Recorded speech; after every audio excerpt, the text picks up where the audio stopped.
ओम मंगलम भगवान विष्णु मंगलम गरुड़ध्वज मंगलम पुंडरीकाक्ष मंगलाय तनो हरि हर हर महादेव। बधा पारिवारिक मित्रों ने तमारा बधानु अमारी आ आशीर्वाद ज्योतिष नामनी चेनल में स्वागत है।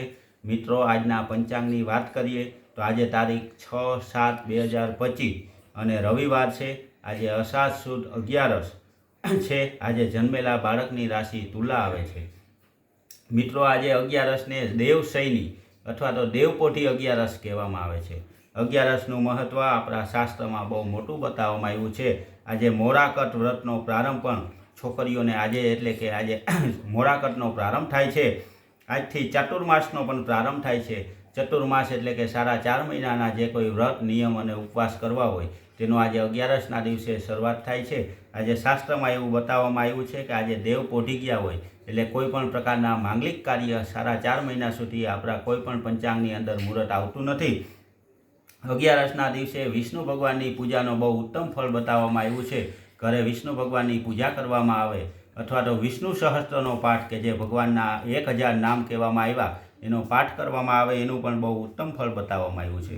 જો મિત્રો આપણને એટલો સમય ન હોય અને 1000 નામ આપણે ન વાંચી શકતા હોય તો એક એવો મંત્ર પણ આપવામાં આવ્યો છે કે રામ રામેતિ રામેતિ રમે રામે મનોરમે સહસ્ત્ર નામ તમતુલ્યમ રામ નામ વરાનને। આ એક મંત્રનો જાપ કરવાથી 1000 મંત્રના 1000 નામનું જે ફળ મળે એ જ ફળ આપણને મળે છે। સત્યનારાયણ ભગવાનની કથામાં પણ એવું કીધું છે કે 11ના દિવસે ઘરે વિષ્ણુ ભગવાનના સહસ્ત્ર નામનો પાઠ કરી અને સત્યનારાયણ ભગવાનની કથા કરવામાં આવે તો એનું પણ બહુ મહત્ત્વ બતાવવામાં આવ્યું છે।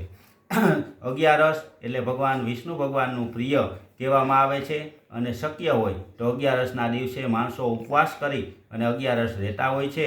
11ના દિવસે જે કંઈ પૂજા પાઠ નીતિ નિયમ રાખી શકીએ, જે કંઈ ધર્માડો કરી શકીએ, જેમાં ગાયોને લીલું નાખવું, કૂતરાઓને રોટલો નાખવો, નાના છોકરાઓને જમાડવા, અને 11ના દિવસે જે કંઈ ધર્મનું કાર્ય કરીએ એનું અનેક ગણું ફળ આપણે વિષ્ણુ ભગવાન આપે છે।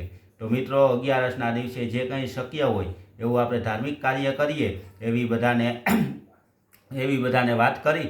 અને મિત્રો, જો તમે અમારી ચેનલમાં નવા હોય તો અમારી ચેનલને લાઇક કરી, સબસ્ક્રાઈબ કરી અને શેર કરજો। બધા પારિવારિક મિત્રોને હર હર મહાદેવ।